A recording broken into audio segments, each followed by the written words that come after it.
യുവരാജ് ഗോകുൽ ഇവിടെ B J പിയിലേക്ക് നേതാക്കളെ അട്രാക്റ്റ് ചെയ്യുന്നതിനുള്ള പദ്ധതികൾ ബി ജെ പി നടപ്പിലാക്കിയിരുന്നു. പക്ഷേ ഇക്കാര്യങ്ങൾ പുറത്തു പറയാൻ നിങ്ങൾ തയ്യാറായിരുന്നില്ല. ശോഭ എന്ന് പറയുന്നുണ്ട്, ശോഭയ്ക്ക് അതിൻ്റെ ഉത്തരവാദിത്തം ഉണ്ടായിരുന്നു.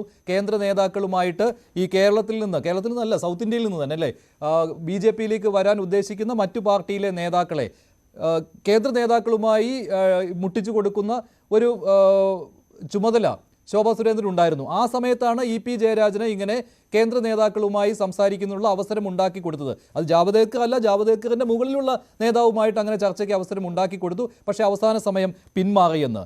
നിങ്ങളുടെ ഒരു അജണ്ടയായിരുന്നോ ഈ സമയം ഈ വിവരം പുറത്തു വരണം എന്നുള്ളത്? അല്ല, നമുക്ക് അങ്ങനത്തെ അജണ്ടകളൊക്കെ ഉണ്ടെന്നുണ്ടെങ്കിൽ നമുക്കത് വളരെ എക്സ്പ്ലിസിറ്റ് ആയിട്ട് പുറത്തു പറയാനുള്ളൂ. ബി ജെ പി സംബന്ധിച്ചിടത്തോളം ബി ജെ പി കഴിഞ്ഞ 10 വർഷമായിട്ട് കേന്ദ്രം ഭരിക്കുന്ന പാർട്ടിയാണ്, നിരവധി സംസ്ഥാനങ്ങൾ ഭരിക്കുന്ന പാർട്ടിയാണ്, ഇന്ന് ഇന്ത്യയിലെ ഏറ്റവും വലിയ പാർട്ടിയാണ്. നമ്മളിലേക്ക് ഒരുപാട് പേര് വരുന്നുണ്ട്. ഇപ്പോൾ മറ്റ് സംസ്ഥാനങ്ങളിലെ കോൺഗ്രസ് നേതാക്കൾ വരുന്നുണ്ട്, ത്രിപുരയിലെയും ബംഗാളിലെയും CPM നേതാക്കൾ വരുന്നുണ്ട്. അങ്ങനെ ഒരുപാട് പേര് മറ്റു പാർട്ടികളിൽ JDSലെ ആൾക്കാർ, JDS ഇപ്പോൾ നമ്മളുമായിട്ട് സഖ്യം ചേർന്നില്ലെങ്കിൽ പോലും കഴിഞ്ഞ കർണാടക തിരഞ്ഞെടുപ്പ് സമയത്തൊക്കെ വരുന്നുണ്ട്. അങ്ങനെ ഇന്ത്യയിലെ BJPയിലേക്ക് വരാത്ത ഒരു രാഷ്ട്രീയ പാർട്ടികളിലെ നേതാക്കളും ഇല്ല നിലവിൽ ഇന്ത്യയിൽ. മറ്റ് പല സംസ്ഥാനങ്ങളിലും അതിൻ്റെ ട്രാക്ക് റെക്കോർഡ് പരിശോധിച്ചാൽ നമുക്ക് മനസ്സിലാവുന്നതേ ഉള്ളൂ. നമ്മളത് പല കാരണങ്ങൾ കൊണ്ടായിരിക്കാം ഈ പറയുന്ന നേതാക്കൾ നമ്മളുമായിട്ട് ബന്ധപ്പെടാനുള്ള കാര്യം ഉണ്ടാകുന്നത്. ചിലപ്പോൾ വ്യക്തിപരമായ കാര്യമായിരിക്കും, അല്ലെങ്കിൽ ആശയപരമായ കാര്യമായിരിക്കാം, മറ്റ് വിഷയങ്ങളായിരിക്കാം. ഇപ്പോൾ ഉദാഹരണം പറഞ്ഞു കഴിഞ്ഞാൽ നമ്മുടെ രാഹുൽ ഗാന്ധി, നമ്മുടെ ഇപ്പോഴത്തെ ആസാം മുഖ്യമന്ത്രിയെ എങ്ങനെയാണ് പണ്ട് ട്രീറ്റ് ചെയ്തതെന്നുള്ള കാര്യം എല്ലാവർക്കും അറിയാവുന്നതാണ്. വെച്ചാൽ അദ്ദേഹം ഒരു വിഷയം, വളരെ പ്രധാനപ്പെട്ട ഒരു വിഷയം ചർച്ച ചെയ്യാൻ വേണ്ടിയിട്ട് രാഹുൽ ഗാന്ധിയെ കാണാൻ പോകുന്ന സമയത്ത് രാഹുൽ ഗാന്ധി പട്ടിയെ കളിപ്പിച്ചുകൊണ്ടിരിക്കുകയായിരുന്നു. അത്രയും വലിയ ഇൻസൾട്ടാണ് അന്ന് ഇന്ത്യയിലെ രണ്ടാമത്തെ വലിയ പാർട്ടിയുടെ ഏറ്റവും വലിയ നേതാവിൽ നിന്നും ആ പറയുന്ന വ്യക്തിക്ക് നേരിടേണ്ടി വരുന്നത്. സ്വാഭാവികമായിട്ട് അദ്ദേഹം നമ്മളിലേക്ക് വരും. അപ്പോൾ പക്ഷേ നമ്മളുമായിട്ട് ചർച്ച നടത്തുന്ന ആൾക്കാരുടെ പ്രൈവസിയെ നമ്മൾ അത്രയേറെ മാനിക്കാറുണ്ട്.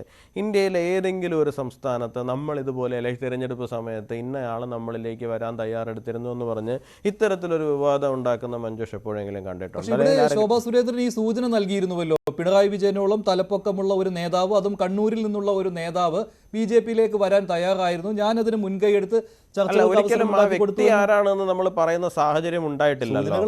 സൂചനകൾ എന്ന് പറഞ്ഞു കഴിഞ്ഞാൽ അത് അത്തരം ഒരു സിറ്റുവേഷനിലേക്ക് കൊണ്ടുവന്ന് ഫോഴ്സ് ചെയ്തതാണ് ആ വിഷയം.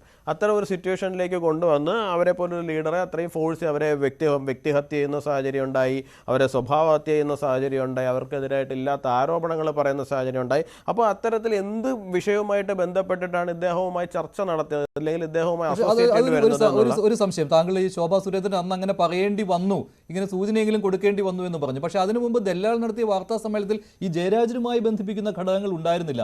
ഒന്ന്, അനിൽ ആന്റണി തൻ്റെ കയ്യിൽ നിന്ന് പണം വാങ്ങിയതിനുള്ള കുറേ ഫോട്ടോകൾ ദല്ലാൽ പുറത്തുവിടുകയായിരുന്നു. അതോടൊപ്പം തന്നെ ശോഭാ സുരേന്ദ്രനുമായി നടത്തിയ ഭൂമി ഇടപാടിൻ്റെ കാര്യങ്ങൾ പറയുകയായിരുന്നു. അവിടെ ജയരാജൻ്റെ ഒരു സ്പേസ് ഇല്ലായിരുന്നു. പക്ഷേ ശോഭ പിന്നീട് വാർത്താ സമ്മേളനം നടത്തിയപ്പോൾ ആ സ്പേസ് സ്വയം ഉണ്ടാക്കുകയായിരുന്നു. ജയരാജൻ ഇങ്ങനെ ചർച്ച നടത്താൻ വന്നിരുന്നു. ഒരു മുതിർന്ന നേതാവ്, സൂചനകളെല്ലാം ആ രീതിയിലേക്ക് പിന്നീട് ചർച്ചകൾ വഴിമാറുകയും ചെയ്തു.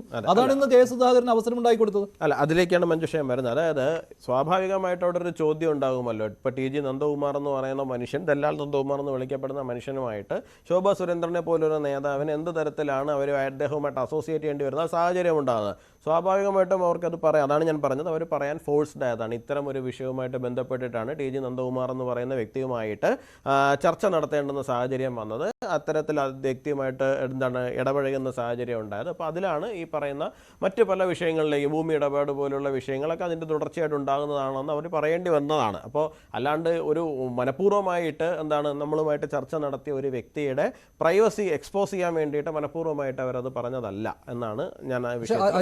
അങ്ങനെ ഒരു ചർച്ചയെ നടന്നിട്ടുണ്ടാവില്ല, ഇല്ല, അങ്ങനെ ഒരു ചർച്ചയെ നടന്നിട്ടില്ല, വെറുതെ ഈ തെരഞ്ഞെടുപ്പ് സമയത്ത് ഒരു വിഷയം കൊണ്ടിടുകയായിരുന്നു എന്നാണ്. അല്ല, അരുൺ അങ്ങനെ പലതും പറയും. അരുൺ ഇപ്പോൾ വന്നിരുന്നിട്ട് കുറേ ബെയ്റ്റുകൾ ഇടുന്നുണ്ടല്ലോ. അതായത് അരുൺ ഇപ്പോൾ ഈ വിഷയം ഇപ്പോൾ CPMൻ്റെ ഒരു ഉന്നത നേതാവ് BJPയുമായിട്ട് ചർച്ച നടത്തിയെന്നുള്ള വിഷയത്തിൽ നിന്ന് ചർച്ച അവിടെ നിന്ന് മാറ്റണം. അപ്പോൾ അതിന് വേണ്ടിയിട്ട് കേന്ദ്ര ഭരണത്തെക്കുറിച്ച് കുറേ വിമർശിച്ചു പറഞ്ഞു, എന്നിട്ട് സംസ്ഥാന ഭരണത്തിനെ കുറേ പുകഴ്ത്തി പറഞ്ഞു. ഇതൊക്കെ കഴിഞ്ഞു. ഇതെല്ലാം എന്തിനാണ്? നമ്മൾ സ്വാഭാവികമായിട്ട് അതിൻ്റെ പുറകെ പോകണം. അവിടെ ചർച്ച വിഷയം മാറ്റി അതിലേക്ക് പോകണം. എന്തായാലും തൽക്കാലം അതിലേക്ക് പോകാൻ ആഗ്രഹിക്കുന്നില്ല, കാരണം വിഷയം ഇവിടെ എന്താണല്ലോ. അപ്പോൾ നമുക്ക് ഈ വിഷയത്തിലേക്ക് തന്നെ പോകാം. അതിലേക്ക് നമുക്ക് എത്രയോ ദിവസങ്ങളിൽ ചർച്ച ചെയ്തതാണ്. കേരളത്തിൻ്റെ കടമെടുക്കുന്ന പരിധി ആയിരുന്നാലും, കേരളത്തിൻ്റെ മറ്റ് വിഷയങ്ങളായിരുന്നാലും, ഇനിയിപ്പോൾ കേന്ദ്ര സർക്കാരിൻ്റെ ഭരണ നേട്ടങ്ങളോ ഭരണ പരാജയങ്ങളോ എന്തുമായിരുന്നാലും ശരി തന്നെയാണ്, നമുക്ക് ചർച്ച ചെയ്യാമല്ലോ, നമുക്ക് ഇനിയും ചർച്ച ചെയ്യാമെന്നുള്ളൂ. പക്ഷേ ഇന്നത്തെ വിഷയം ഇവിടെ ചർച്ച ചെയ്തല്ലേ, നമുക്കപ്പോൾ ഈ വിഷയത്തിൽ നിൽക്കാമെന്നാണ് ഞാൻ വിശ്വസിക്കുന്നത്. ശരി.